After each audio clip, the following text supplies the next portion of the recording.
This time on First Impressions, us trying to think of something to do for First Impressions. Shaun, Yes, Tim. have you got any ideas for first impressions? Nope. Nah, me neither.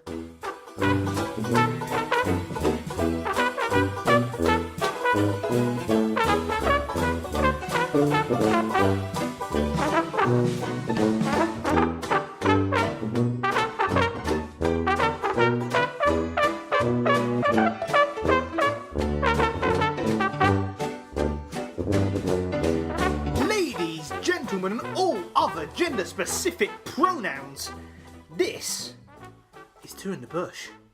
I am Shaun Howe, and I am joined as ever in the bush by Timothy Broad. This drink just tastes bad. It's addictive. If you wondered why I slightly paused or kind of lengthened it out, is that I turned to him and he's drinking the drink, and I was just like, "Oh, I don't want to jump it on in too early." Oh, look at the ingredients. How much sugar? This is something that we brought up in the latest filler episode that we filmed before doing this, which will go up at some point. Wait. It was the second annual Bushters, so enjoy that when it comes out. What's in it? Again, because it's not a visual element. What's in it? It basically says in a 250ml glass, it's got no fat, no saturates, no sugars, and no salt. It's got nothing. And less than 1% of calories in terms of. Oh no, that's a reference of intake, Tim. What do you mean it's intake? Well, I think that means it's designed to be. Well, the 0% is how much of a certain of the recommended Daily adult intake. amount. I think. Even then, I think no sugar. That's why it tastes crap. Is it like diet version or something? Was just? Well, there's plenty of ingredients. Is this drink even real? Well, Let's hear the ingredients: drink. Yep. carbonated water, Standard. malted barley extract, Okay. fruit and vegetable concentrates Yep. (brackets apple, hibiscus, and molasses), Yeah. flavourings including caffeine, Wait. phosphoric acid, Yep. sweeteners (brackets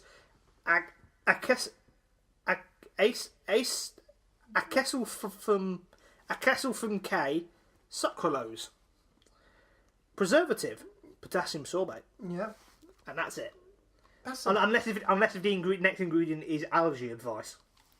What is? I don't. This drink just does not seem real. Does it? It's just a fake I drink. think this drink. I think we just dreamed this drink. It's got nothing. No sugars. Dreaming the drink. So Tim, should we move on to the old word play? That's why I don't feel thirsty. That's why I don't keep. You want to drink more because you haven't drunken anything. And so you're asking? Okay, should we go to the what's its face? The wordplay. Wordplay of the week. Wordplay of the week. Okay. Okay, so Tim, Yep. this week you could win Okay. a calendar containing important dates and statistical information produced by a UK crisp maker. Walkers. Well, I think more brand as in like a type of crisp, not necessarily crisp maker, but it's brand of crisp. I don't know who actually owns it. Deep Ridge. No, Curly Whirly. that's a chocolate bar.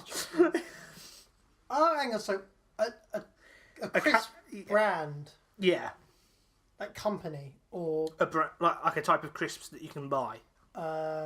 French fries. No, but you're close, kind of shape-wise. Cheese puffs. No. Not onion rings. No, not onion rings? rings. No. What's close to French fries in shape? Well, that's literally the question I'm asking you. What's a similar shape to French fries that isn't French fries? Similar-ish. Cheesy Wotsits? No, you've technically already said that for cheese puffs. Okay. What about the ones that look like pasta? The ones that look like pasta? Yeah, twirly pasta. Oh, no, it's not that, but... Okay. No, that was quite evident when you said what you're talking about, Tim. The ones that look like pasta? Wow. Tim, that's just pasta. Oh, right. Um, Did you give up? kettle chips. No, it's not kettle chips. What are the ones that are like skips?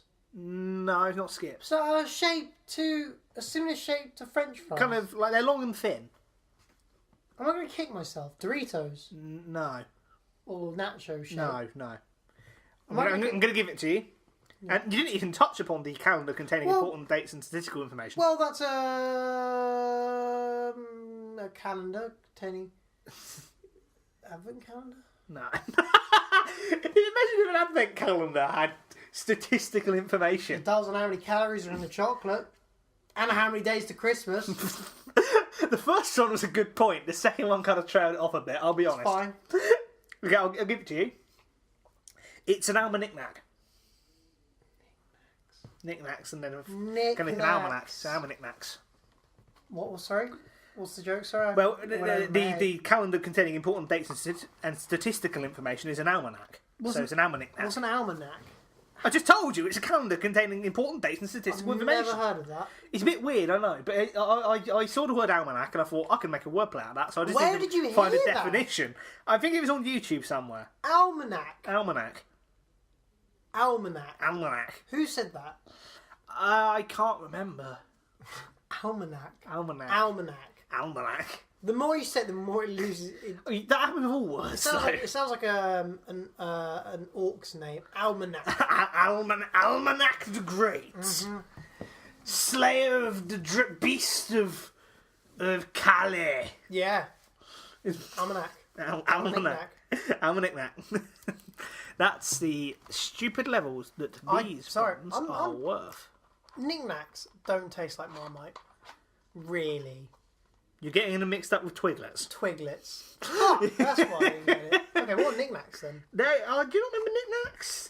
They're basically like little bobbly things, and I think they're maize, and they've got like the saucy barbecue ones and the spicy ones. Sorry, They've got slightly rarer, admittedly, as time's gone by. But I mean, maybe next week I'll get you a pack of knickknacks. All right.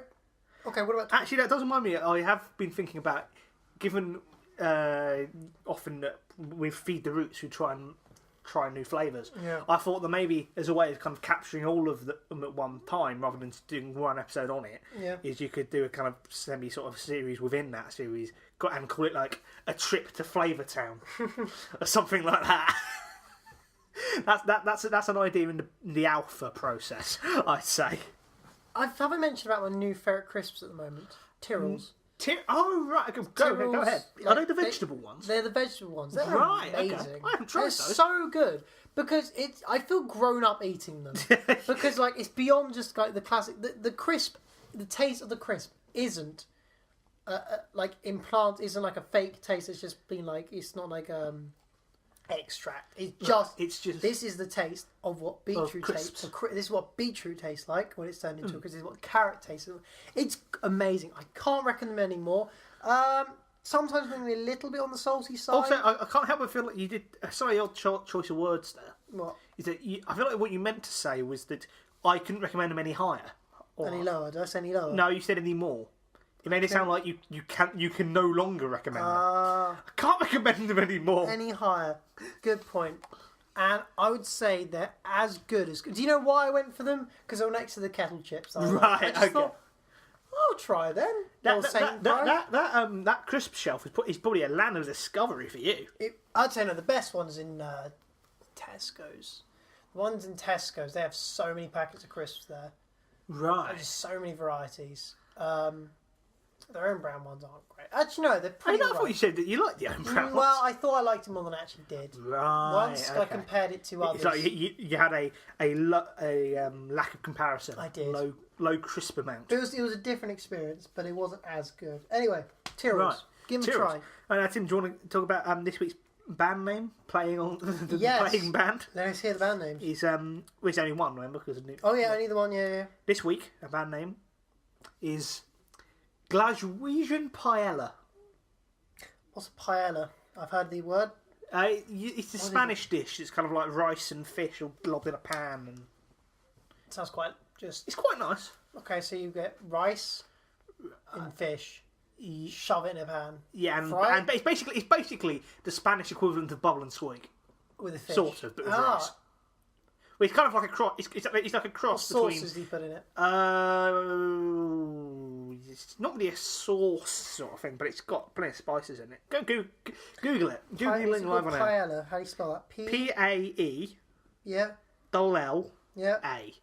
Spelling with two in the bush. Hey, paella Yeah. is a Valencian rice dish that has ancient roots, but its modern form originated in the mid-19th century in the area around.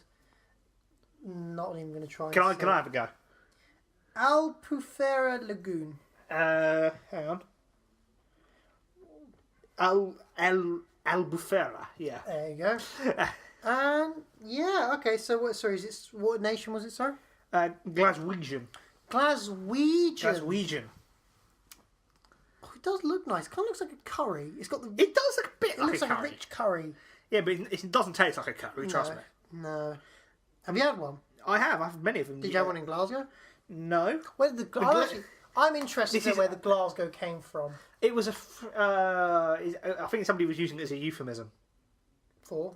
Well, for some presumably quite Glaswegian food. Are you saying it's like Maybe it's like I don't know. Okay. pretends to be fancy? I don't want to go into. No, it might. You know, it might be. Go for it. It might be about chicken tikka masala because that was invented in Glasgow. Yes, right. So you're saying that it's their own. So it's kind of like yeah. You're saying it's their own adaptation of what it is to be a paella. I'm just googling Glaswegian Like paella. what they're like. Okay. Oh, Scottish paella apparently. Oh, right, no, sorry. I thought this might actually be a Scottish paella, but it's like seafood paella from the website Scottish Slimmers. Actually, it's just putting Glaswegian paella banned. You're saying it exists. I guarantee It won't exist. No. So what kind of genre? I don't know. I think they'd be somewhat. I think they'd be quite self-aware. Glaswegian paella. Yeah. I think they would kind of. A lot of their songs would talk about. Almost a bit like really early Arctic Monkeys. It talks about like how stupid people are in nightclubs and stuff like that. Something along those lines. I don't know what genre though. I do quite like the idea of having like I do quite like to have. What goes on in Glasgow? Quite a lot of things, but I do like the idea of having like a full special? rock band and then a bagpipe player. Actually, there's a piper that plays in Hastings. There is? Yeah, there is. He didn't know. busks with the pipes. I did not know that. Yeah, he does. I think last time I saw him, there was a mate of his who was playing another instrument. I can't quite remember what it was though. Flute? Maybe flute. Oh, For some reason, I think it might be an accordion. I remember the most tragic thing. Not tragic thing, but I felt sorry for the guy. He was really giving his heart out.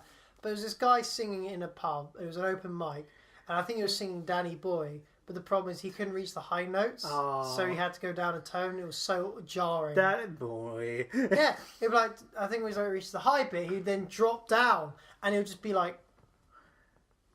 And he wouldn't know how to time it. He wouldn't have like a section where he'd drop down the same time. It'd just be abrupt. Yeah, exactly. And he was just like, what? Actually, that was two things. Well, one was his next song on the set list. What if I'm a monster? What if I'm a monster? And also, it reminds me. I can't remember the comedian. I think he told a story. I heard it on QI, but it was a story where he would get woken up once a day every week by his bin men.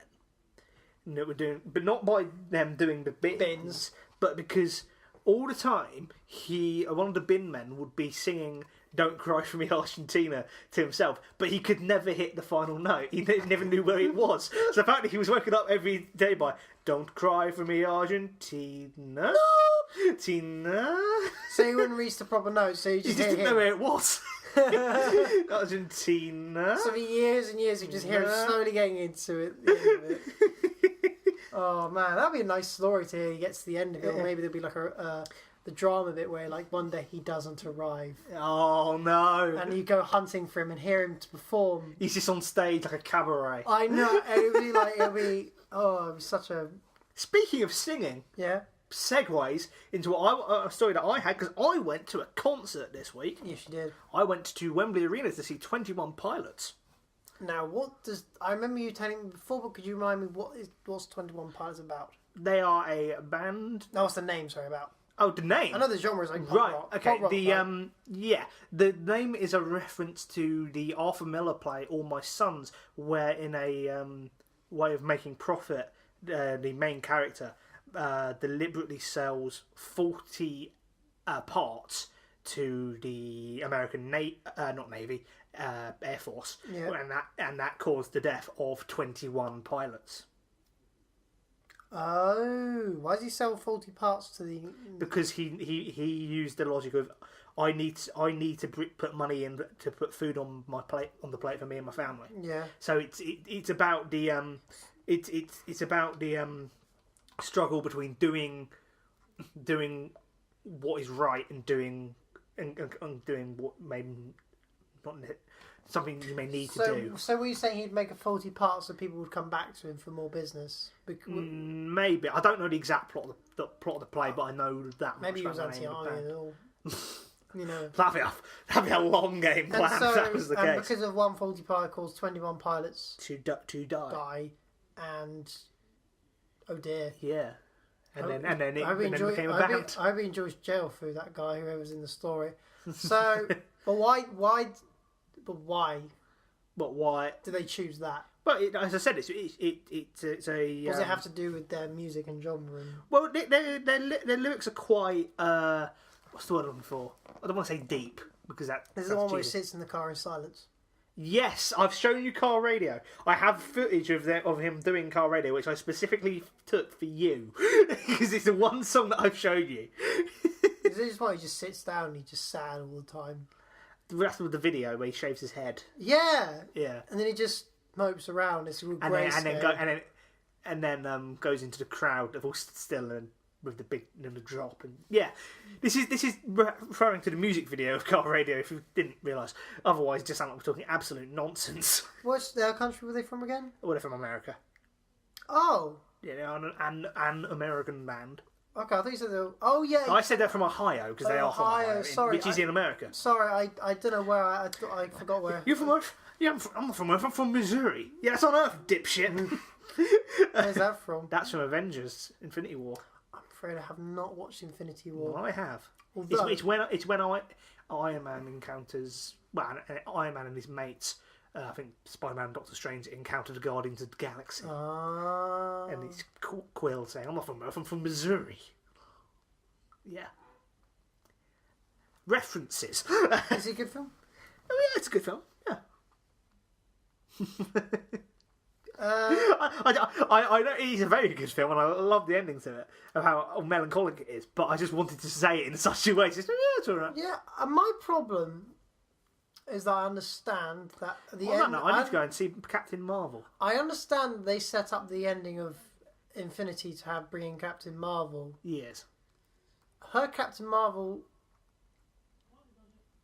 You've seen the YouTube review, haven't you? Yeah. But I've heard general chit-chat as well. Chit-chat. And people are just like, she's quite a weak character. Don't want to spoil, I'm not going to spoil. Right, okay. And so and this is my problem. I feel like it was a very dangerous strategy for them to implement her now, because then at that point, if she's just we're going to become this all-powerful person, right, who can defeat Thanos. Well, that she can do it on her own. No, but like if she's going to be like the main spearhead to do it, that kind of just they've written themselves into a box there, where they've basically just made it so it has almost every other person is irrelevant almost now, apart from her. She's now in the forefront of being the spearhead of Well, that depends on how Endgame goes. Which, by the way, Coming to Detme actually released a new trailer today.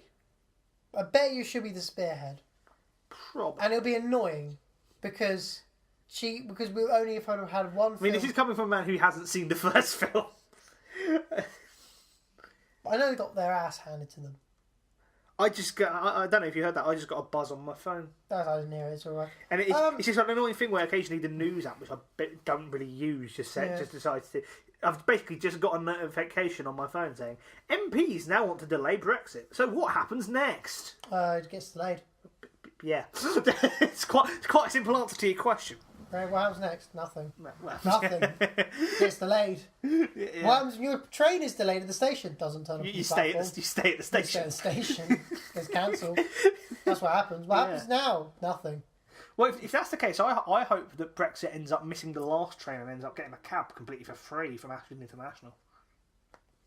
That's a callback to a story that I almost certainly have told on the podcast, but it's an older one. So anyway, so you saw 21 Pump. Yeah, it was a very, very good concert. Actually, there was a great bit where I think they'd done 2 songs. They have a thing where it kind of transitions into the first one, transitions into a second, into the second songs. One. Yeah, and then it goes to a third one, and it gets to the point where it's an instrumental break, and the lead singer, he climbs up onto the it's a little stand where the keyboard is, and basically trust falls off of it onto to no one, obviously, to the floor, trusting the floor.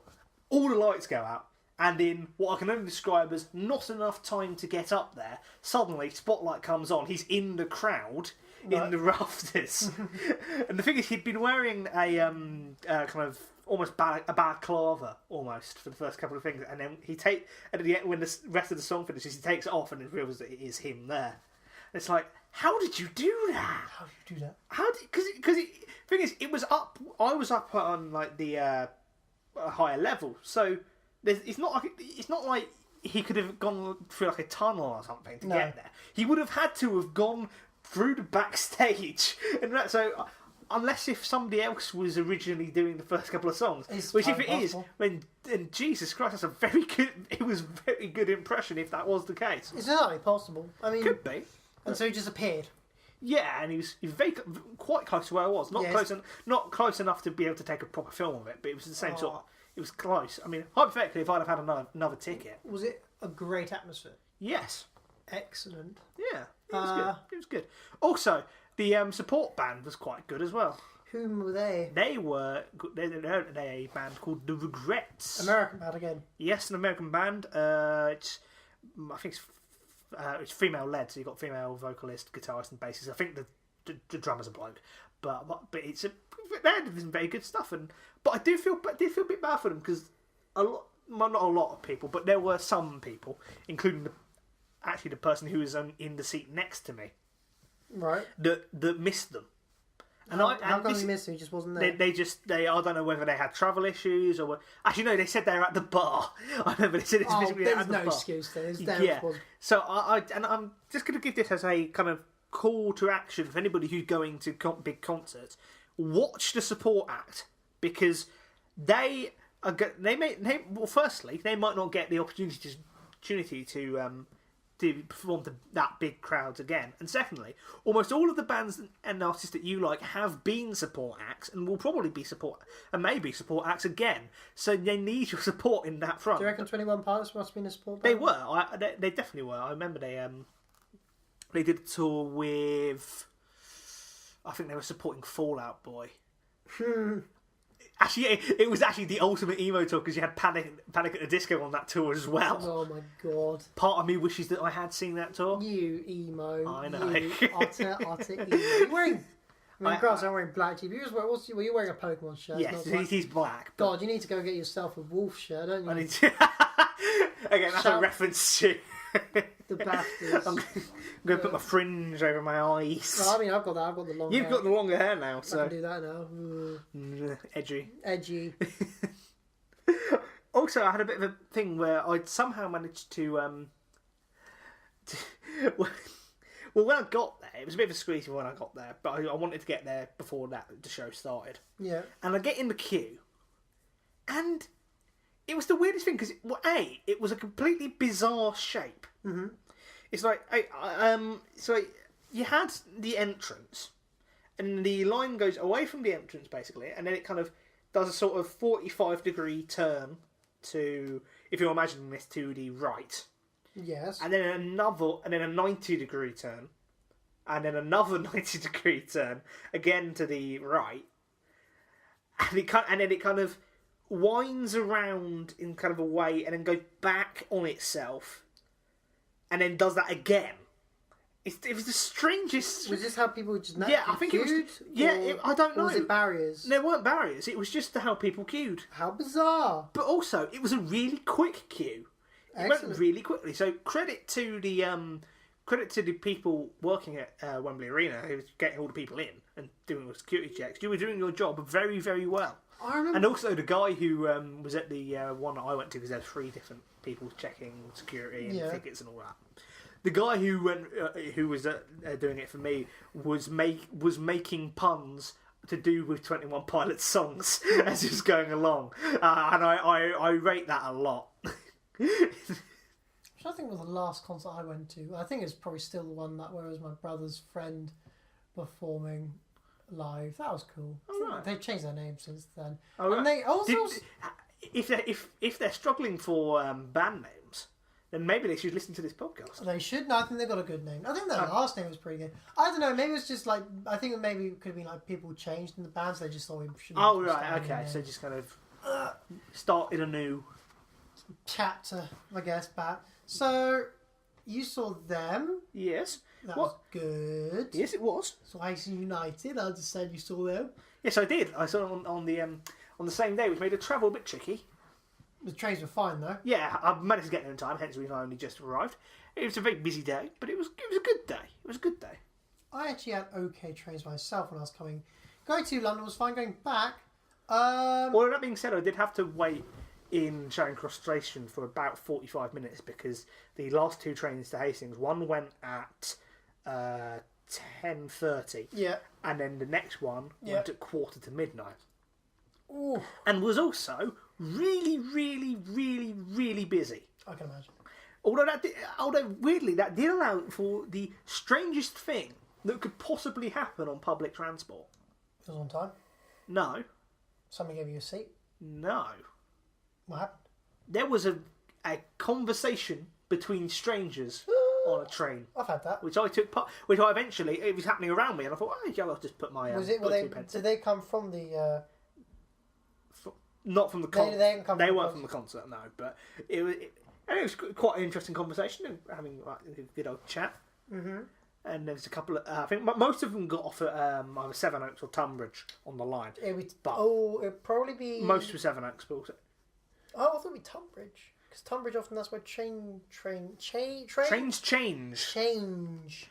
But a lot of people from Sevenoaks probably use that thing. So actually, there was a bit of a moment that was. So do you remember the story that I don't know? No, you weren't with me, but when I kind of almost accidentally broke the window between the tram driver and the passengers in Prague. Yes, I remember. A similar sort of situation happened there because I was sitting in. We're actually right next to one of the bogs on the train. Okay, was it which bog? Is it the ones that like the big swivel? Yeah, the big yeah. And there was one seat there which I immediately took. Was that the toilet seat? No, it wasn't the toilet seat. It wasn't the toilet seat. But basically, as soon as the train arrived, I went on that one. Yeah. And people were there, and there's and a couple of people standing up, and a couple of people, and one of the a couple of girls that were there, and one of them who's in the middle of the conversation was not prepared for the train to suddenly break. Oh. Fell forward directly into my lap. Oh, was she alright though? Yeah, she was fine. Oh god. Ouch.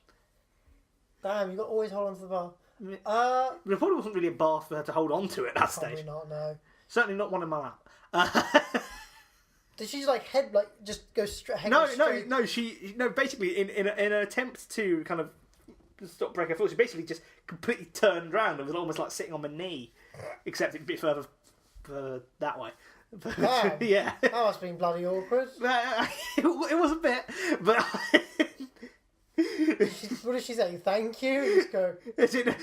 She took it in a stride. To be fair, she just got sarcastically went, "Hey, what's your name?"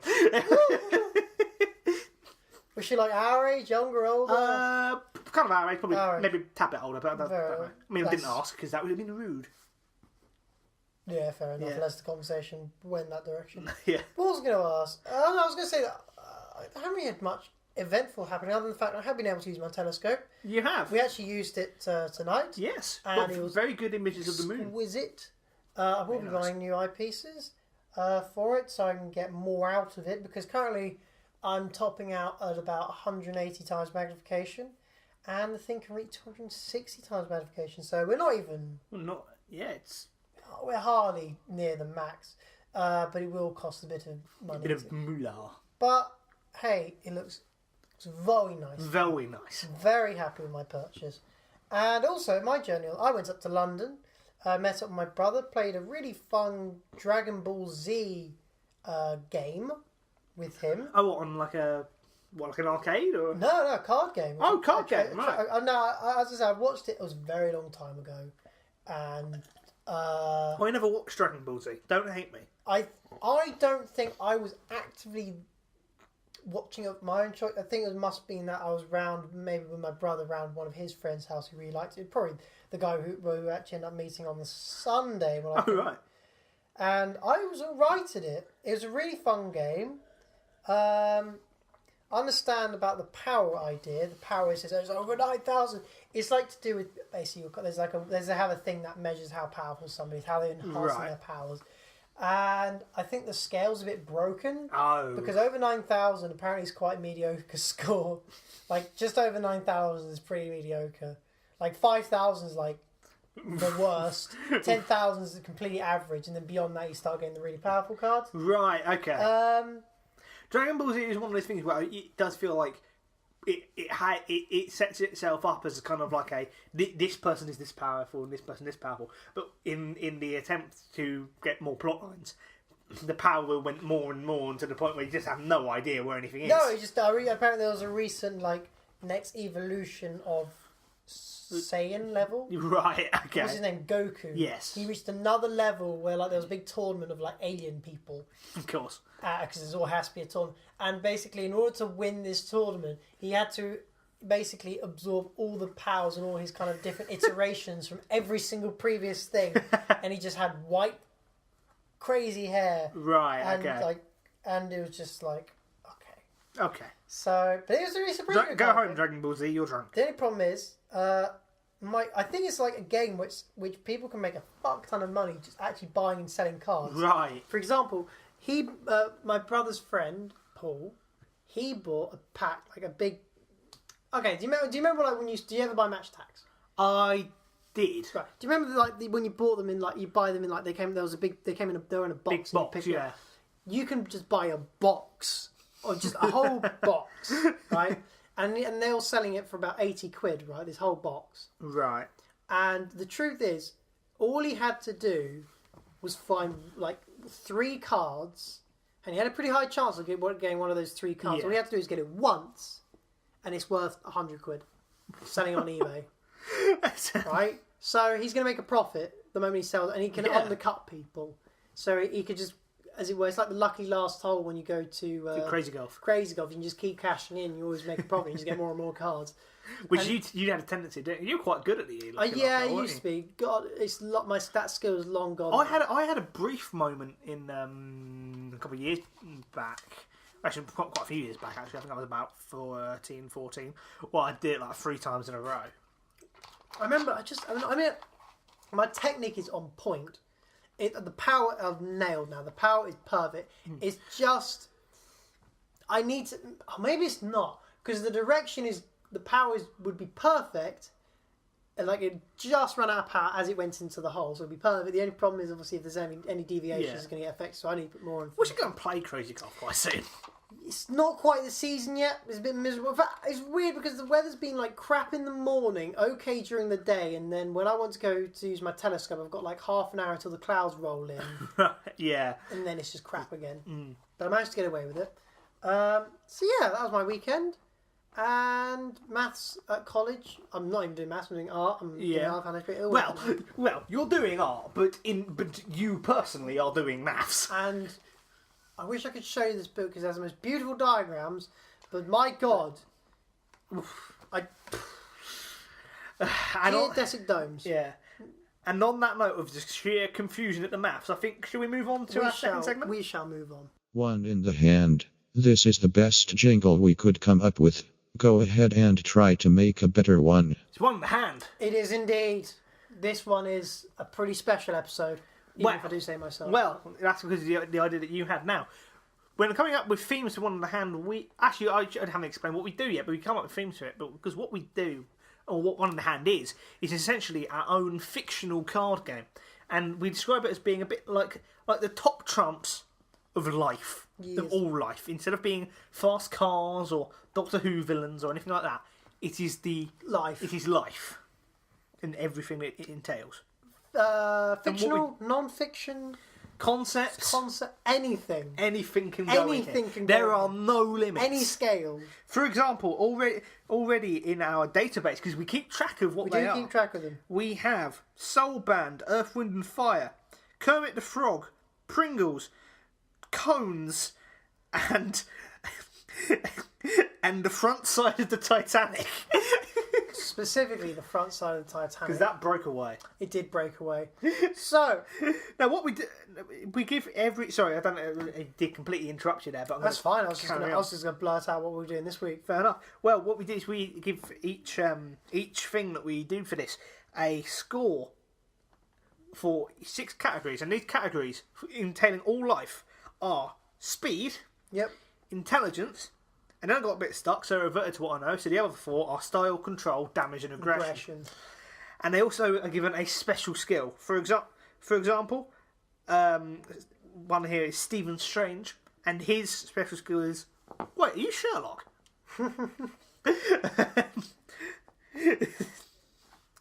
What was Titanic's special ability? Never letting go. Never letting go, of course it was. So, I think what we were going to do this week was I was trying to think of a theme to do. Yep. And obviously, something that happened very recently, in terms of when we recorded this, was Theresa May's second Brexit deal was rejected. So we went for people who've had problems with deals. And the other person that came to my mind was Noel Edmonds. Noel Edmonds would deal or no deal. Yes. And I thought... Well, no, I think we'll get to that. Okay. We will get to that. Don't shoot your load too early, Tim. I won't. It's very tempting, but it's...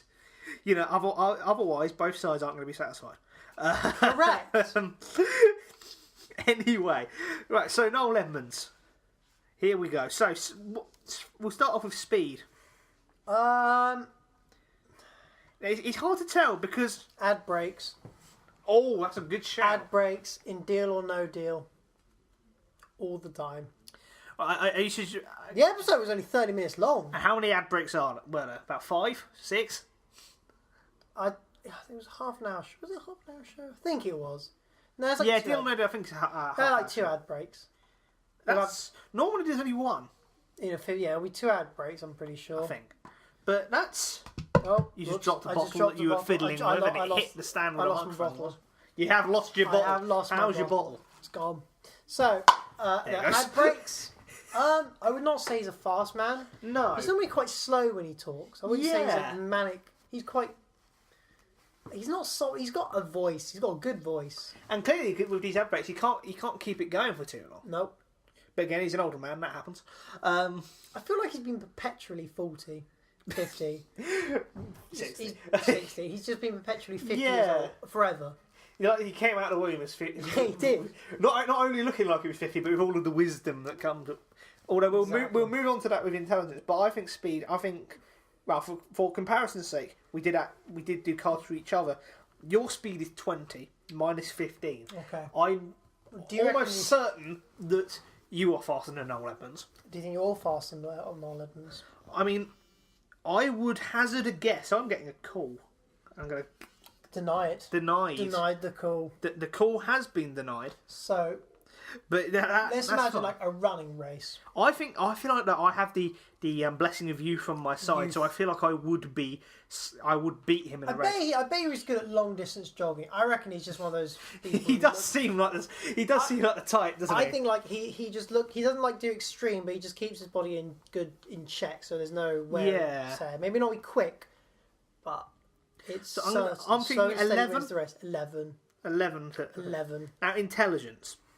He's just been around. He has been around. Perpetually 40, 50. He's been perpetually 40, as you said. He would have a lot of wisdom to go with that. But I do happen to know that Noel Edmonds believes in cosmic ordering, which I don't know much about cosmic ordering, so I'm just going to Google it, but what I do know is that it's bollocks.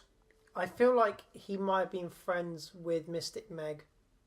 He comes across Right, I'm just going to... They're good friends. I'm actually going to look up...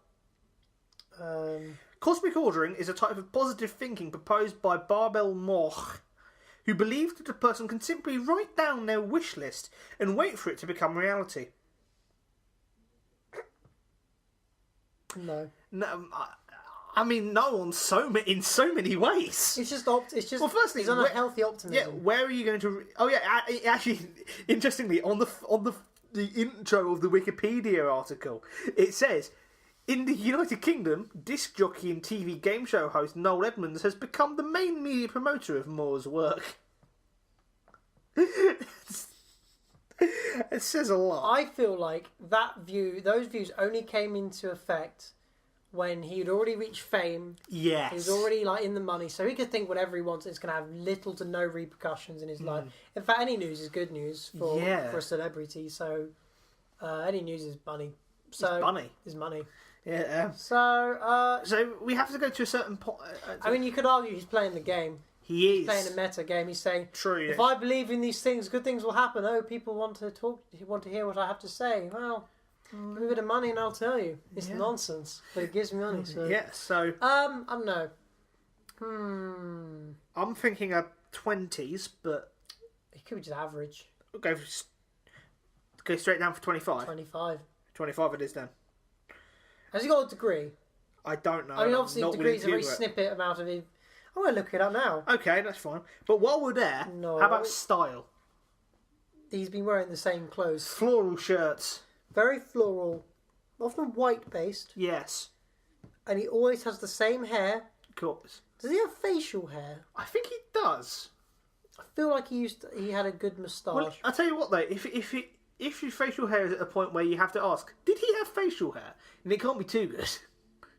I think he's got like a kind of bald patch around his chin. Oh, right. I feel like it's one of those. Oh, here we go. Right, you know, I was making that comment earlier about how he, like I was saying, he keeps he keeps fit. Oh my Look god! at that image. That is an image of Noel Edmonds in a tank top, looking like he's just done a Pilates session. Yeah, he's got like the kind of like faded chin. Yeah, I got a picture on the Wikipedia article that I've got up here. Do you know who he kind of looks like? Oh, go ahead. I could be the only person who's ever seen this. He kind of looks like who's the actor who plays Thor? No. He kind of looks like an older version. He does not look like Chris Hemsworth. He looks like an He old. does He looks not. like an aged He version. does not. He does. He looked like doesn't. I'm refusing this. I am refusing this to every possible degree. I reckon he looks like an older version of him. You know, where he's put on a little bit of weight. Okay, right. I got the. Okay. Here we go. Ready? So you can decide for yourself at home, but that is Chris Hemsworth. It's not far off. It really is not. I don't think it is. Look at the eyebrow structure. It's just. It looks like. Imagine him, but like a bit. He's maybe. Well, if it is him, he's had one hell of a midlife crisis. I know. If it is the case. But look, even he's got like the lines on the forehead still. Kind of the. I mean, the ears maybe not. Oh, no, his ears are pretty prominent. They're hidden behind his hair. And the nose, the mouth, the smile. It's him. I'm sorry, Noel Edmonds is what's his name? Chris Hemsworth. But older. I'll give you that. Bloody hell! I'm make comparisons to yourself. That's how I feel. I'm very notoriously bad at names and faces, so yeah. Take it with a pinch of salt. Noel Edmonds. But anyway, everybody knows what he looks like. So his style thing though. Is it a good right? It's his style, and he's known for it. But much like who was it? We said like they know their style. Who was that? Was it Earth, Wind and Fire? It was deliberately outrageous. Yeah. But right, his is. We give him a high style point though. I don't think we should give him the highest. No. I feel like highest, his like fashion choice isn't like I don't think he ever thought this is how people will recognise me. I think he's just his mind is stuck in a state where it's just like I just like wearing this. I'm pretty chuffed with it. thinking again almost a low 20 score. I'd not even say 20s, man. Really? I'm saying the 19, 18? 18. 18. 18. I just don't think it's a case of where he's thought, people like this outfit, and they think of me when he just wears it. Now, wears it 'cause right, it's okay. easy. Next one, Control. He was notoriously bad at Control. Yes, as much as he is a good Mr. broadcaster, he's not in control of Deal or No Deal. That's all of the power lays in the banker's hands. He's not in control of his own house party. That's his house party. It's his house party. He should be the person organising and making sure everybody steps in line, but he isn't. He's got no control. And also, on a more actual level, Yeah. he just gets told what to do by the director. What has he done? Like, what is he? I wonder if he's got a. He's 70. He's 70. He's 70. He looks. To be fair, he looks very good for 70. I'm sorry. And given My dad's 70. Your dad's 70. Definitely doesn't look as good. I was as going to our say. dads. I mean, I'll be honest. Your dad's put on for 70s on the other end of the spectrum. Yes. No offense, but He's 1 meter 73. He's probably similar height to you. I thought he was right. taller than that. Well, you always get that for people who you mainly see on TV because you never really tell. No. Because there's no reference point. You can't tell how tall they are. And also, apparently he... You know what, I'm not even going to go there. Okay. Yeah, I'm going to give him low control. I'm thinking like a 7. 7. God, he sounds like he's a hazard to himself at that point. Well, I would say he's quite a hazard to himself. Well, I'd say... okay, maybe like a 10 or 11. I'll say, 11. 11. Right. Damage. He's damaged his reputation a fair bit in the past. How so? Well, cosmic ordering for a start. Was it? Sorry, what was The that? cosmic ordering. Oh, cosmic ordering. Yeah, I just think... But he's quite... I don't know. He doesn't... Oh. Also, actually, I feel like I should. I've gone into political views on the Noel Edmonds Wikipedia page, and most of it is talking about trying to be green and all that. But then there's a thing here, and it's just a very small paragraph, and it's quite a weird two things to put together. Yeah. It's how the article is because Edmonds is an outspoken critic of immigration and the BBC's Welsh language service. It's quite. I don't quite see how those two are quite the same thing. I think he was a hippie. He almost certainly was I a think he hippie. was a hippie, but like I don't know, wasn't completely just abstract. Or granted that. Is it astrology? He's into astrology. Right? For many years, Edmonds has been a believer in spiritualism. Okay, yeah, he's a hippie. Leave it at that. So how damaging are hippies? Not very. Not damaging at all. Make love. Just make love, not war. Bam. Do you know what I'm going to say? I'm going to give him a 4. I was thinking 4 or 5, so I think 4 is right. What a harmless man. What's next? Aggression. This could go down the same vein, but he had no equally though authority. he'd say he was a quote outspoken critic of immigration. He was. That's not exactly a lovey thing to do. No, he's passionate though. Is that aggression? Could it be that more essentially, I think with hippies, there are two types of hippies. Yeah. You have those that are really in the lifestyle and making sure everything's peaceful and everything that, and then there's the other sort that are just in it for the puff. It's just because they have a lot of weed. I'll have some of that. That's their motivation. Or it's Noel Edmonds' way. Yeah. What's the Noel Edmonds way? What is he? Well, like he's... I think the aggression score... Say a bit more aggressive. 7? 7. 7 aggression. Unless, like, we found that he's, like, a not very nice aggressive person who's had punch-ups. I doubt that, though. I don't think so. I feel like I remember it. Not certainly 70, he's not having a punch-up. And now 70? He's 70. He was 70. born in 1948. That's a... Wow. Could he have actually been a hippie then? Yeah. Quite. Hippies were like 50s and 60s. He would have been 20 in 1968. Yeah, true. 60. That would have been probably the perfect time for it. He would be the given that my dad was, it was 60. Hippies were 60. He would. My dad was hippie. He was born in 56. So. Yeah, he's a hippie. He would definitely have been hippie. So, what's the last one? Special skill. I'm gonna raise a case for the 1p box. What's the 1p box? It's the box that if you get it on Deal or No Deal, your prize is 1p. Didn't somebody give you? Didn't you get a kiss if you get the box? Or isn't that like a dish where you give? I beg your pardon. Like the person who's got the who's got the 1p box. Yeah. You give him the kiss. The kiss. You give him like a kiss on the cheek or something like that. I don't remember this at all. That's just a thing. Is it? Yeah, I swear it's the thing. And also, I thought the all the contestants didn't know what box they had. No. In which case, then, are they basically just saying, let's give the 1p box to ugly people? No, it was completely random. I'm just saying, like, the tradition was, you'd, like, because I guess it's like, yes, thank God I didn't get 1p. I guess that's not really a special ability. I feel like something to do with the phone. The phone, right. The phone. Something to do with the banker. Or just, you could be a deal breaker or a deal maker. Wheeler dealer. Wheeler dealer. Wheeler dealer. Deal or no deal. I don't understand the point of that bot. What was the idea? I think there was a maths behind what the banker would offer you. Yeah, probably. There was like a maths to do, like what you've got left. He would always try to be just under the average. Like, for example, I'm just trying. I'm talking about game theory.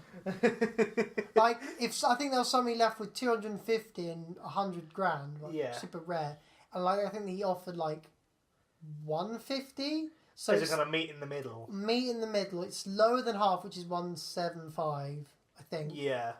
So it's just like you could go one with 150, or you could go big, or you could lose 50 grand.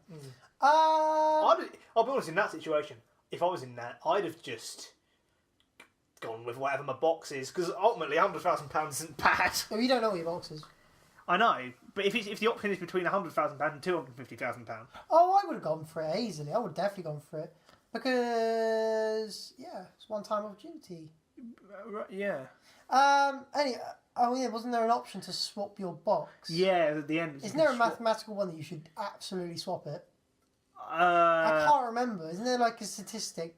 You're getting mixed up with. But it's the same principle. Yeah, it's a similar. It's it's identical principle because they're telling you basically you're finding out exactly what every single one is apart from this one, and the one you've got, right? Okay, so maybe the special power is swapping your box with the 1p box. Swapping your box. Swapping the box.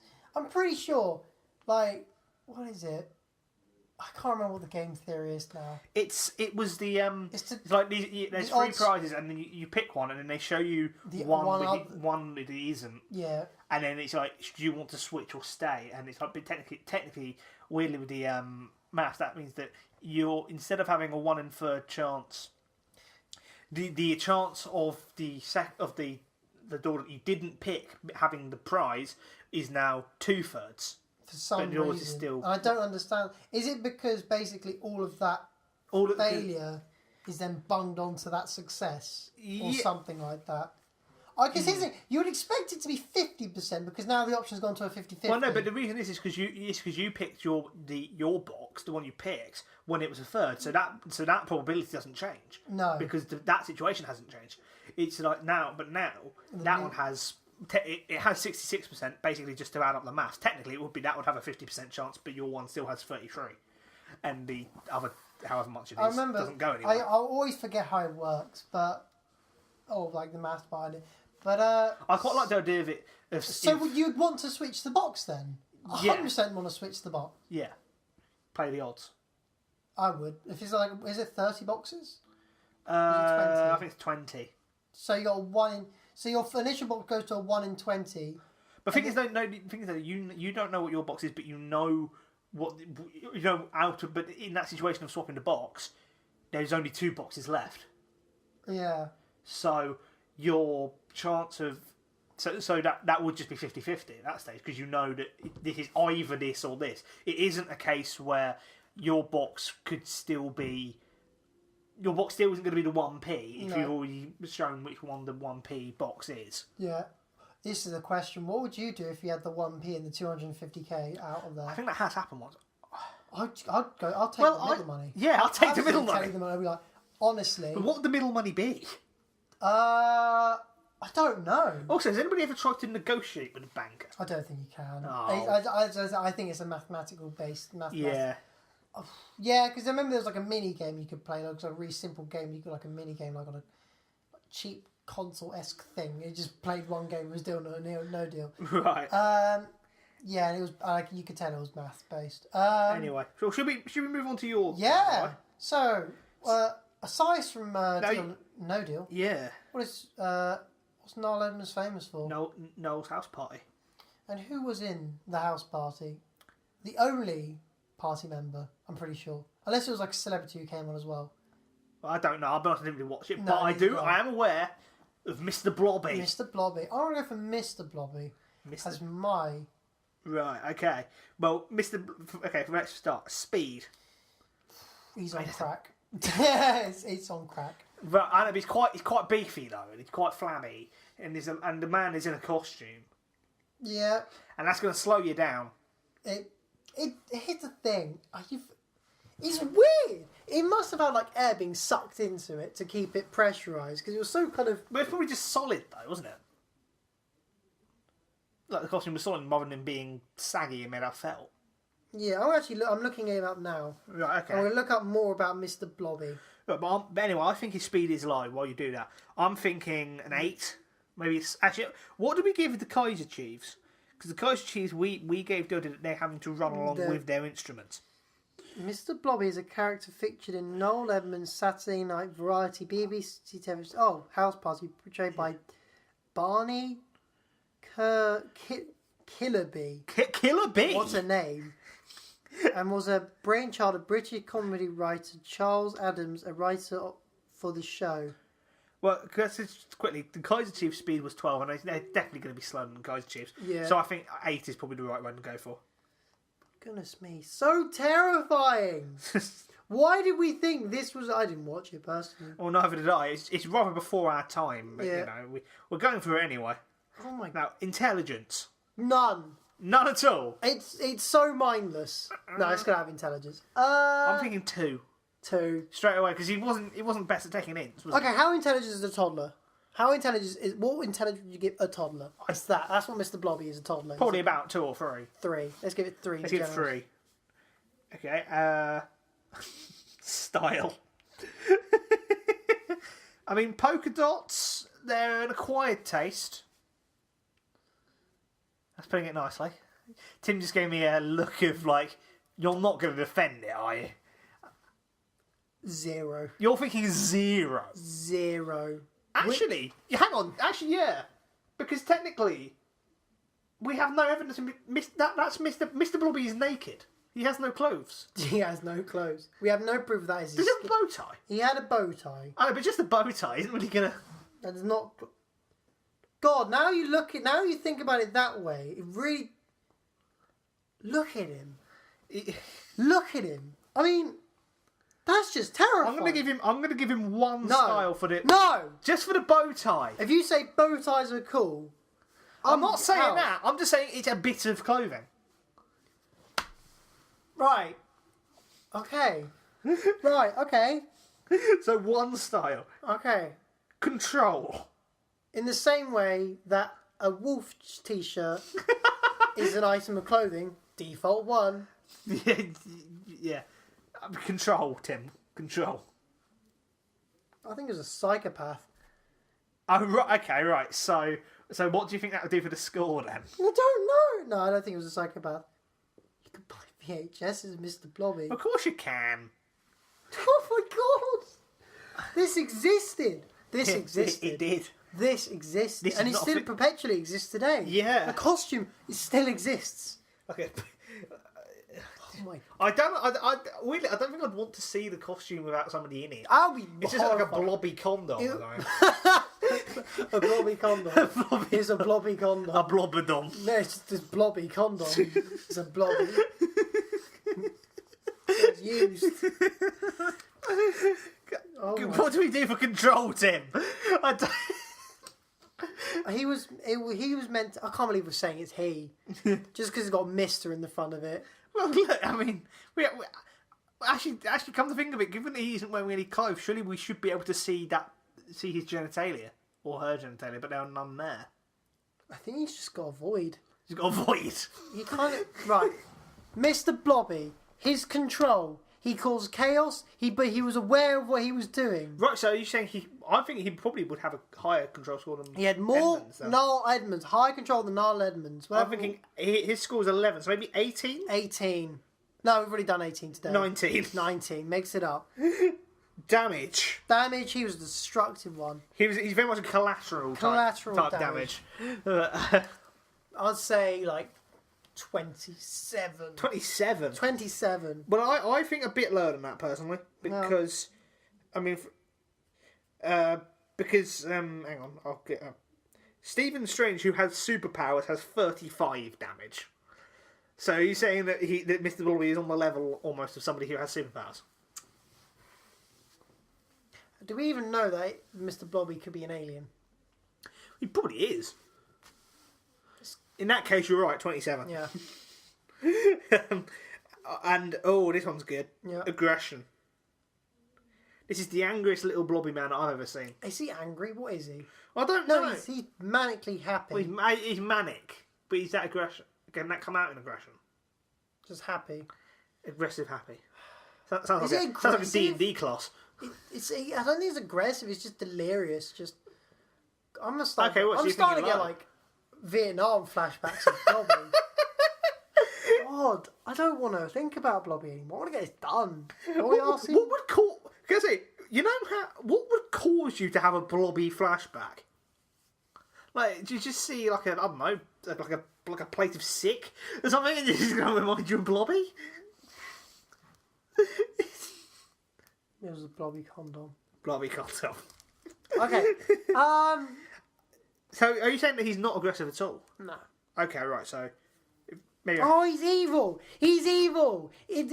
Oh my God, I don't know. What do you go for? 5. I want to say not applicable. No, you can't do it. Not in which case, non-applicable would be 0. Is it? I'd assume so. I mean, that's the rule that I'm just coming up with now. So you just say 0. Yeah. Look, we'll go for 0 because we're just assuming that he's manically happy and he has no aggressive intent.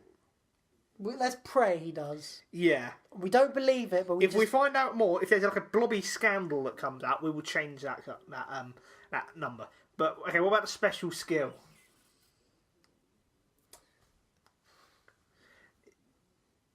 The blobby condom? Just haunting children for decades. I love the for decades part. Decades. So we'll go for that. What I'll do is when I'm writing it down, I'm going to put an ellipsis there. Forever in your haunting children. Forever in your nightmares. ... For decades. For decades. So there we have it. Edmonds and Blobby. Name me a more iconic duo. I'll wait. I feel like next time we need to...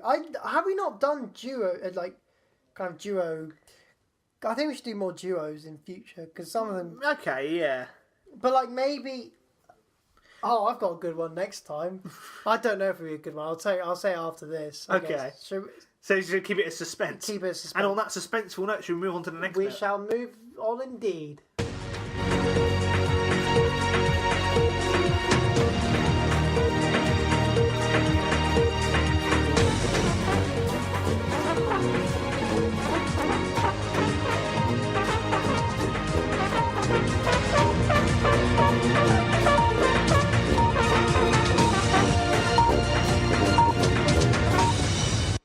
Almost satire. Yes, it is.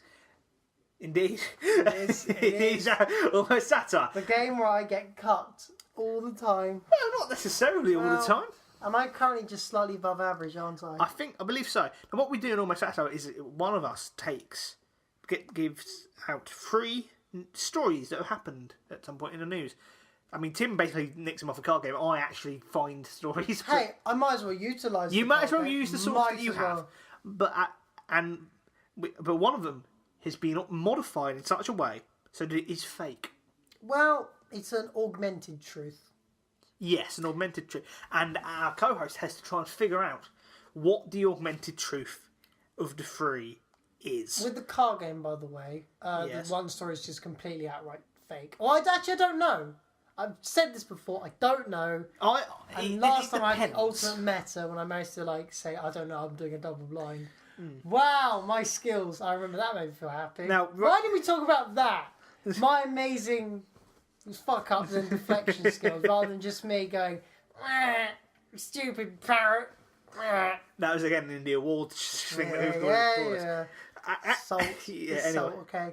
Anyway, so I will start off Yep. the things and 3 stories. 3 stories. 2 real. One is one not. augmented to the point where we can say it is fake. Yes.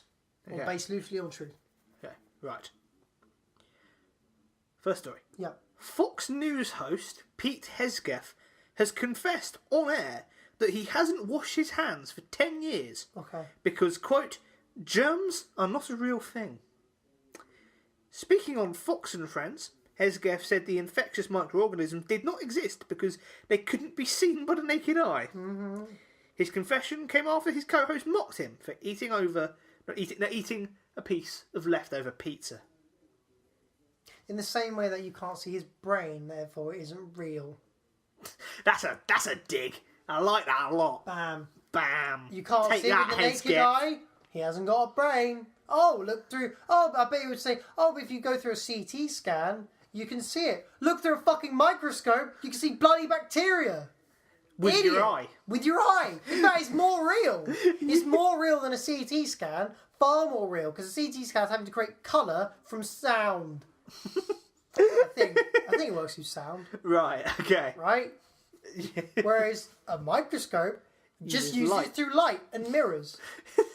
What's more real? One's got... Is that it? Yes. Thank fuck for that. That story's painful. I'll be honest, the stories are of varying lengths, I'll be honest. Okay, is that a short one? We've got a short one, we've got 2 short ones, 1 long one, really. That's fine. Okay, this one is... Let's go. Okay, second story. Yeah. Mum and daughter saved from car crash by Snapchat. Gemma and Martha Fairweather were driving home from Lowestoft and had taken a deliberately quiet route down a lowly used country road. However, after being dazzled by the lights of an incoming car at a blind corner, they ended up stuck in a ditch. What's sliding out of the way? Yeah, and teetering over running water. Despite trying to inform emergency services is where they were with the car's sat-nav, they still struggled to find them. Gemma then called her partner to see if he could help out, and was surprised when her son suggested opening Snapchat. He then used a feature called Snap Maps, a feature that allows people to see the location of certain people they follow when online, to locate his mother and inform the emergency services, who would eventually pull them free. Great story. Is that a short story? That's the long one. Oh, that's long. It wasn't that long. Well, it's long text-wise, but when you read through it, it doesn't take as long. Snap Map. Snap Maps. So it's like basically a button you press and it tells you where your location Where people you follow are. It's certain people. You can't do it for everyone. It's only for certain people. And they have to have it enabled as well. So you can't just stalk people. I'm not confident that's even real. I feel I'd be such a... Although saying that Messenger can do it where they can tell you where that... I don't know how you can turn that off. Yeah. It is quite dangerous. Yeah, if somebody could get Because if you into leave it on it's- by mistake, which can be so easily done, I feel like they might have been saved by something else that's not Snapchat. Okay, well, you haven't heard the first story yet. No. First story goes as follows. But I think we might be able to maybe lean slightly more towards Sorry, the yeah, I've been microphone. mumbling a little bit. Sorry. Don't be too loud. Basically, if that didn't pick up at all, basically It I did was pick up, but it's just quite... I was critical. I was wasn't much of a waveform. unsure of the belief of Snap Maps. It's quite a snappy name, but I feel like too cheesy. Maybe want to, Anyway, Okay, third story. third story. World #1 chess player Yeah. banned for doping. Doping? Doping. What's doping again? That's like performance enhancing drugs. fuck off. Guy Helgamo Oh, you know what? I can believe him. has been banned for a year by the International Olympic Committee. I've put for a year twice in my notes. Also, you said Olympic Committee for chess. Well, they have all sports in terms of those sort of things sign up to the International Olympic Committee. They're not necessarily Olympic sports. Okay, carry on. Yeah, he was banned for a year after testing positive for your story. What? I think it was your story. I didn't say You said that. I've written this twice in my story. Yeah, twice. I said my notes. Oh, okay. Yeah. Yeah. Do you not just copy and paste it? Well, no. Okay. I tried to write it down and give it its own spin rather than just copying and pasting the article. I'll condense it. Sure. Okay. Yeah. If banned for testing positive for banned substances, clomiphene, a female fertility drug, and synthetic testosterone. Mm-hmm. This has sparked debate from top chess officials, saying that regulations are, quote, certainly adapted for physical sport, but totally unsuitable for brain sport. Tim's thinking. He's thinking. What could he be thinking? Do you know what's crazy about me thinking? In the background is the Poirot's theme tune. I don't know if the microphone is picking that It up. probably won't. It's probably too quiet. Your parents are clearly watching a I think it would be Mum watching Poirot. Poirot. Okay. My name is Poirot, the master detective. Okay. I'm confused. Okay. I don't understand how a drug could improve your brain performance. I'm pretty sure that was of... What's the word? Kind of sci-fi still. We haven't really... Unless it exists and there are things... Well, there are... It's like People you believe you do have stories of people that go into tests, like big exams for schools or doing research, and they take drugs that are normally meant to treat ADHD, I think, because it makes the brain get essentially more concentrated. Oh yeah, there's also one that makes you more concentrated. And also I remember there's one that But neither of those do. apparently also weed supposedly makes so you can think more abstract thoughts. Yeah, a lot of For some creative people smoke weed. Because it allows for those abstract thoughts. I feel like I wouldn't do that. I wouldn't either. And the reason why, I mean, I could say, I'm not like I just say it's not natural. People say, you're an anti-vax because you don't think injections are natural. I just think, people say, I don't know. What's that to do with weed? Just because it's not natural for my brain to have these crazy expressive thoughts. Plus, I think I'd have a bad reaction to it. Right. Anyway. I feel like Part of me would like to see what you'd be like. I just personally think but, I think I'd have a really bad reaction to it. I think I'd go into a panic. Right. Okay. I just feel like I'd tip to panic. I don't know why. Performance enhancing drugs, chess, and the Snapchat. The Snapchat one isn't interesting. It's not like...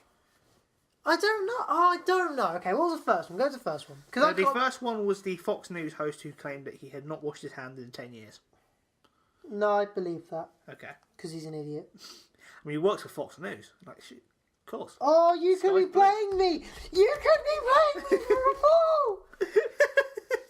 It might not be his hands. It could be another part of him.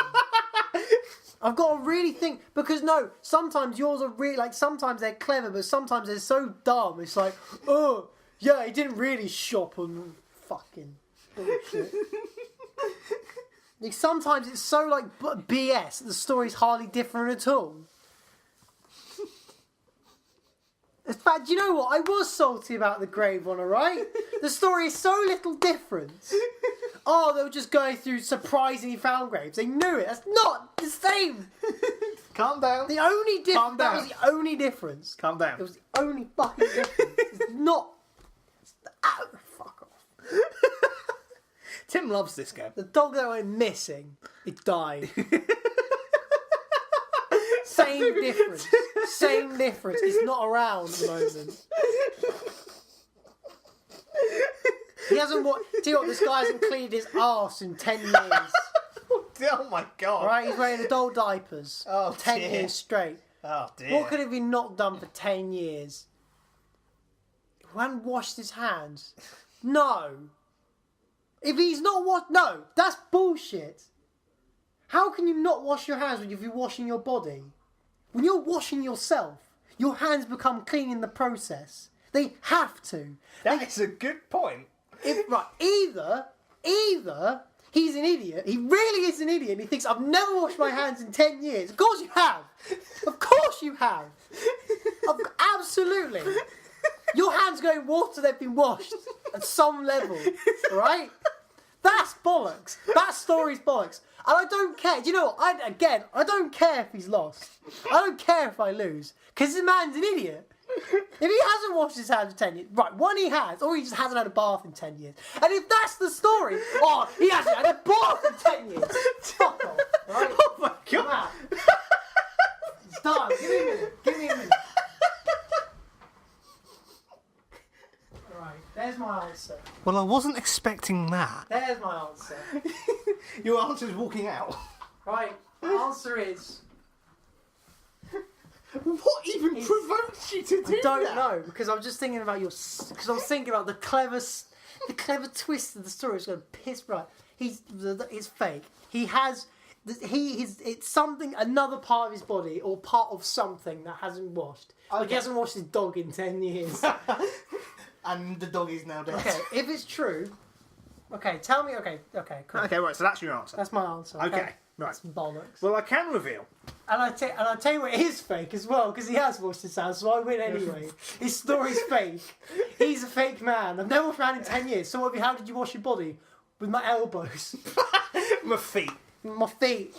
Okay? So I've won. I actually already win. I've already won. I won a victory. His story's a lie anyway, okay? Done. Right, well, okay, I can reveal. What was the pizza about? Well, I don't know. Look, anyway. Right. So I can reveal that the mum and daughter being saved from a car crash by Snapchat story Cool. is real. Right, okay. That's a security risk. That's terrible. Yeah. And I can reveal that the world #1 chess player getting banned for doping. Fake! Yes, it is. Excellent. What was he done for? I'm really worried that you're going to hate this so much because I wrote down all of these stories and it came to the last minute to what I was going to make, what I was going to change to be fake. You put year twice. That was that part. No. I wrote this down. Yeah. And I changed one thing. Is it by any chance the game? Yes. What is it? Bridge. What's bridge? You know what bridge is? Nope. It's a card game, I think. Oh, yeah, I hope it is. Right. You don't know where bridge? Lame. I mean, also, can I just say, you make a very good point as it comes to the play with Portuguese hands. I'm right. Bridge game. It's so bollocks. It's such a... I'm not even surprised. Like, it's not like I'm bad. It's just, it's so hard. It's so hard. How am I meant to know? Because it's such a minute change. I prefer the card game. Look, Tim, because the soul story. Tim, I haven't won one of those yet, and I don't moan. Oh, because you. Bridge is a quote trick-taking card game using a standard 52 card deck. In its basic format, it is played by 4 players in 2 competing partnerships, with partners sitting opposite each other around a table. More info. You know it when you see it. It's kind of like a bit like poker. It's Tim. I mean, it's weird how you're going for basically I've already won, and now you're very silent for a start. I will confirm he hasn't walked out again. I was not expecting a walkout earlier. I'm right. You are right. Unfortunately, it doesn't quite get you the points. I gave him too much credit. I feel like you did slightly overthink that story. I didn't. Look, I've never washed my hands in 10 years. Washing your body will wash your hands. So currently, the score is that you have won 3 times and I have won 7 times. So I'm worse than average again. No, you're. I mean, technically, but really, you are So average. last time I'd hit average. I was back to average. Oh yeah, 3 to 6. Yeah. And there you go. And on the side of this, Right, what drug was he taking? I told you. Oh right. It was to get on the thing. It was chlomethine. Oh, I should have known it's chess. Do you know why? It was because chess brilliant. people are honourable. People play chess. Yeah. Are so smart. Also, they don't with- need to take drugs to become smarter. Also They're smart with- enough to know yeah. that taking drugs is a terrible idea. Also, with chess, I don't think they. I don't think there probably is the best chess player in the world, but he's not really referred to as the world number one. Okay. I mean, he's probably just referred to as the world's best chess player, not in the world number one. It's not like I doubt there's a ranking system in hundreds of tournaments. Oh yeah, I guarantee there is. Actually, yeah, that's a fair point. Guaranteed there is. And on and on the I don't even know what else. Scream of sorrow. Moan. The moan of sorrow. Moan of despair. Not a moan of joy or pleasure. It's a moan of sorrow. I think that means we should move on to our last segment. You do it. I'm not doing it. You're not going to press the I'm button. not pressing the button. This is needless protesting, ladies and gentlemen. I mean, I'll do it then. Okay, Fine. there you go. Under You're the nearer.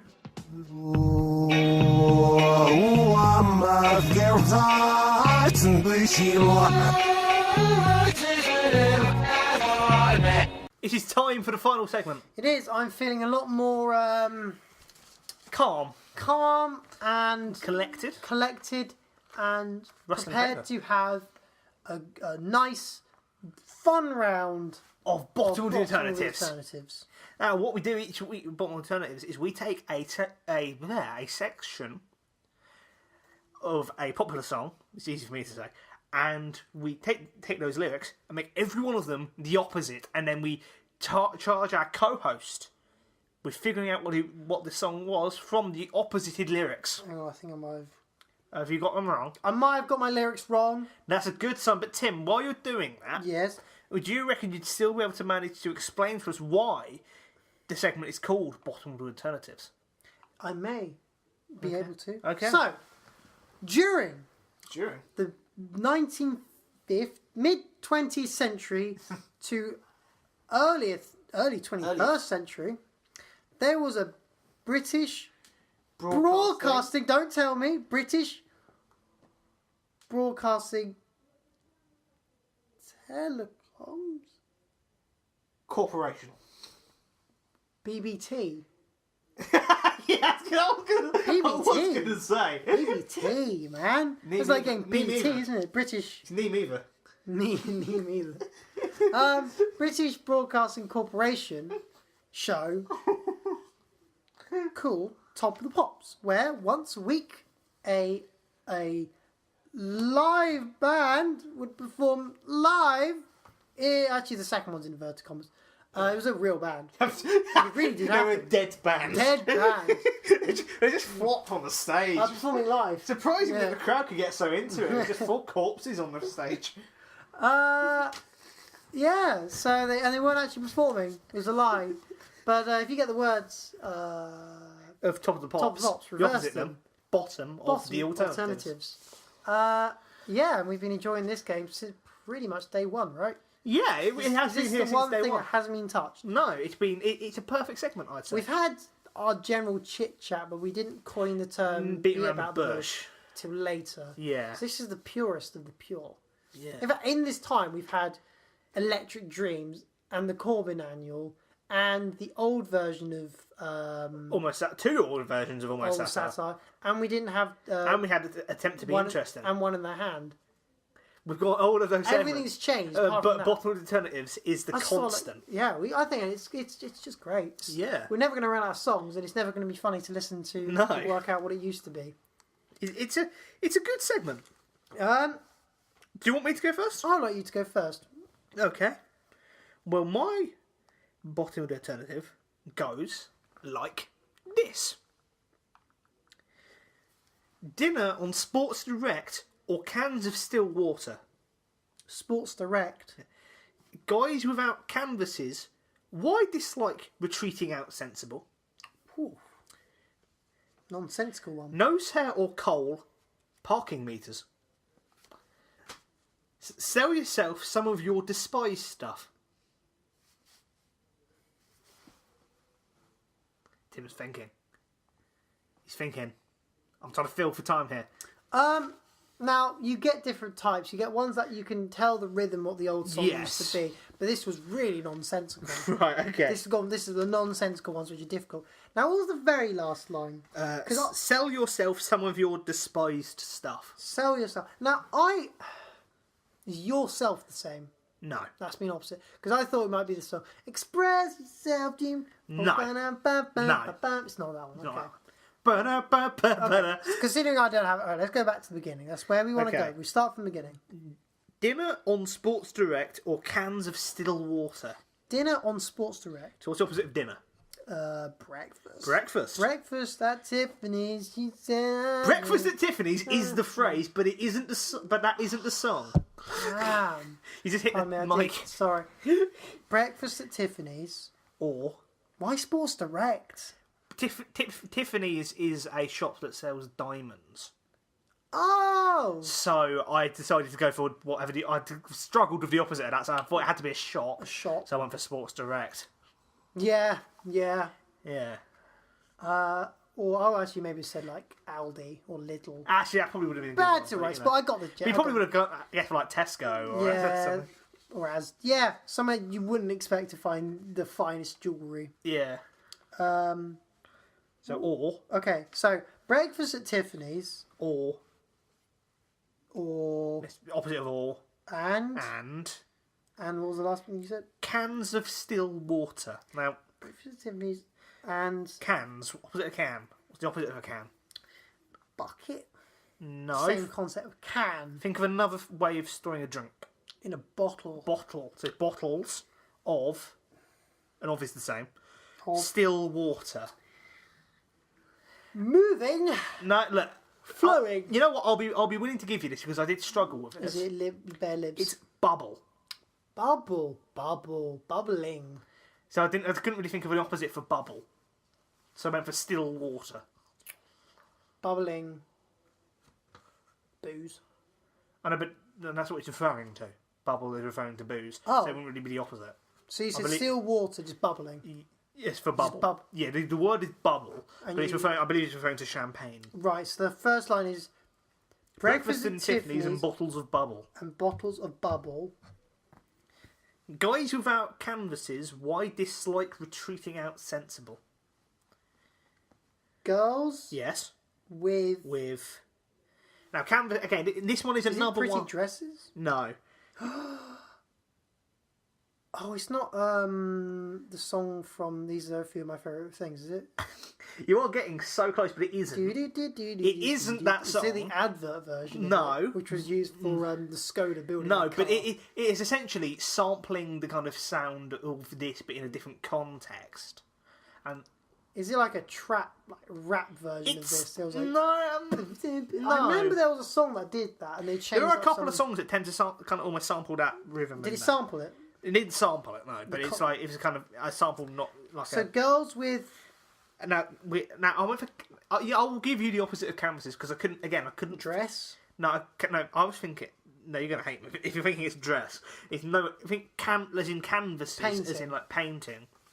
So it's something to put a kind of painting or art onto, because the word here is tattoos, Wow. and I just could not think of an opposite of tattoos other than wounds. Wounds. I mean, in hindsight, I So could have girls with tattoos.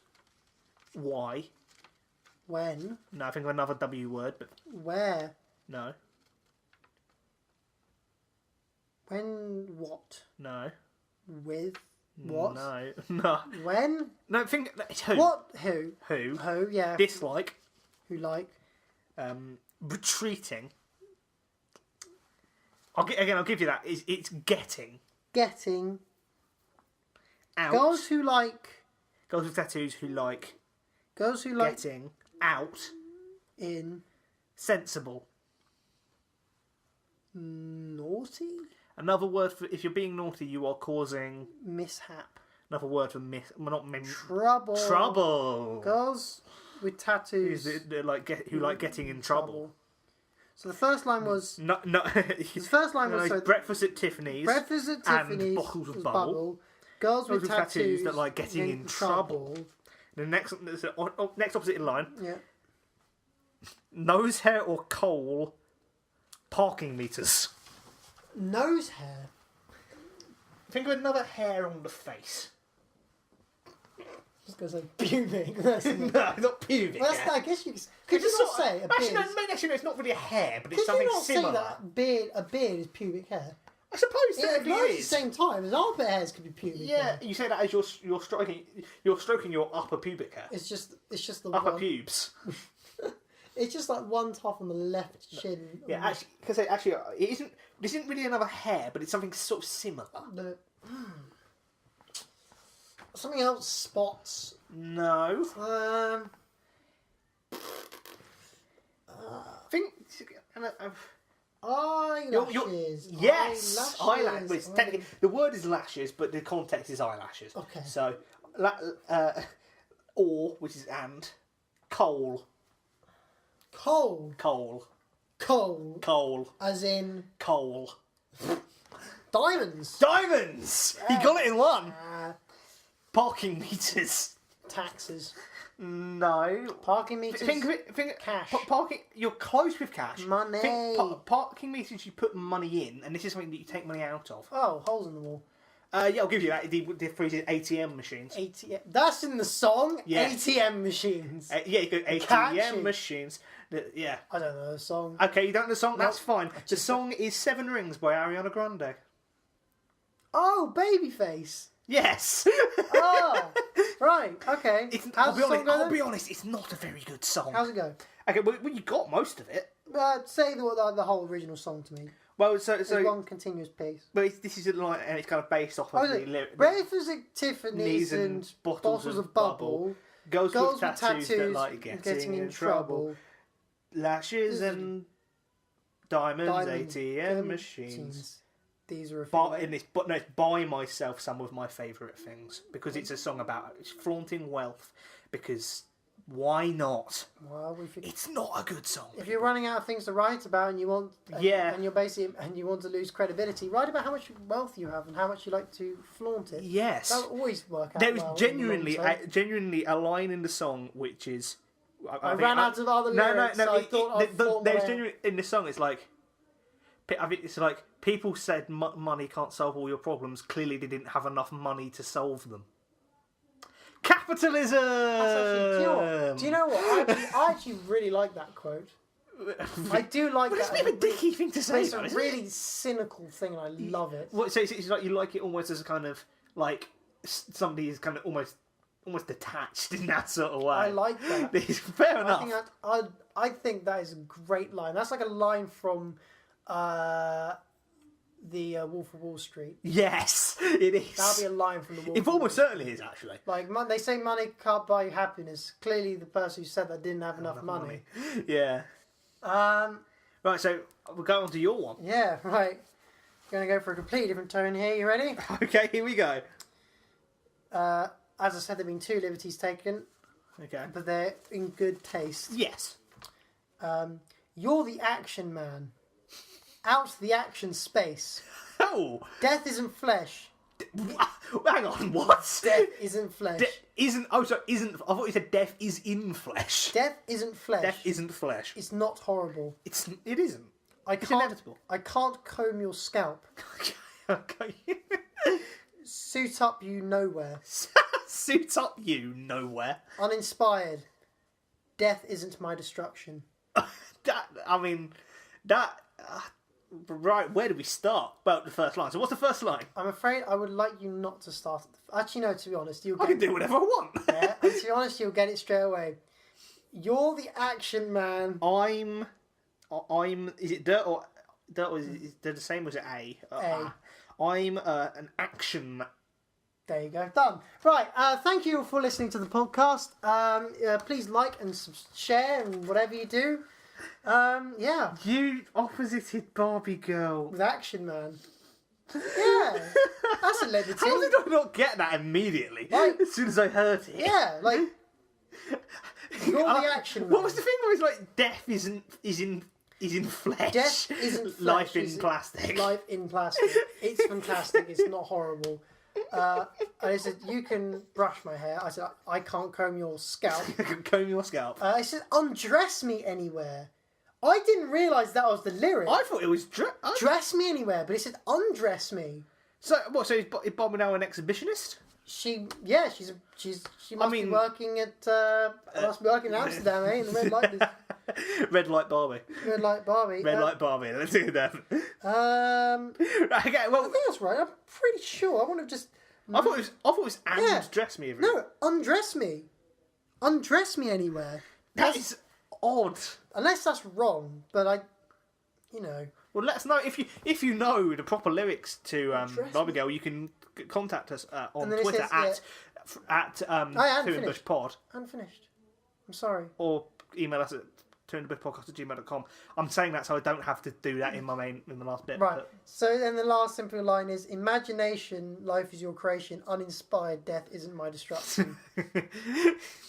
Uninspired, death isn't my destruction. Genuinely sounds like an emo lyric. Uninspired, death isn't my destruction. And on that note, I think that does bring us to the end of the podcast. So thank you very much for listening. Tim said most of this, but as a joke, but that's fine. If you liked it, then do subscribe to whatever you happen to be listening on. If I've already said what you want, if you want to get in contact with us, and emails. I haven't checked the emails. Is it worth checking? Actually, no, I did check I did check them relatively recently. There wasn't anything. Guys, just you can be the first. And gals, be the first. Unless if I missed one, in which case I apologise. But even if you type first or K, that'd be funny. Yes, we'd appreciate that. We'd like that a lot, and we'll know at least that somebody made it to the end. Yes, and review us if you want. We don't. You don't necessarily have to go for 5 stars. A lot of podcasts ask to review 5 stars, but go whatever you want, whatever you feel. We are completely critical. We want to get better because we are still learning. We're still learning, and we have we're 37 episodes, but that does not mean by any stretch that we have perfected this, but no means at all. Good Mythical Morning, which is a podcast it's not really a podcast. Well, they literally have a podcast, Tim. It's called Ear Biscuits. I do, and I do watch it. It was very different to what it is now. I actually preferred the old format, to be honest. I liked it when they used to have guests on. They used to create the songs. Do you remember the songs? Yeah. They don't do it anymore. I think the reason why is just because it lost a lot of popularity. Yeah. I think it just faded away.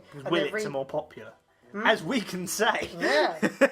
I actually like Ear Biscuits now. I've kind of got back into it. It's something about just listening to people chatting, even if it's a bit silly and a bit nonsensical. Yeah. I do prefer the more constructive ones, but I don't want to get too heady because I don't have things to be heady about. Anyway, sorry. Anyway, we're getting back to the outro. Yeah, give reviews whatever you want to review us at.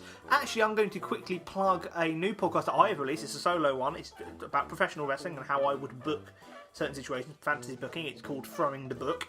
Mm-hmm. And you can find it on YouTube, Stitcher, and Apple Podcasts. Cool, Throwing the Book. Same name?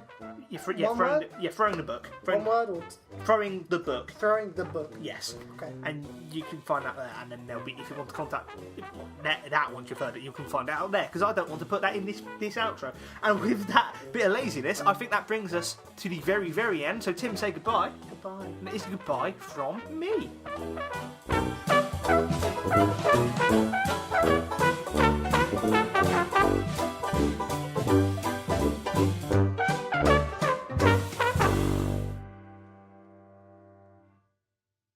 Nah, me neither. Me neither. Me neither.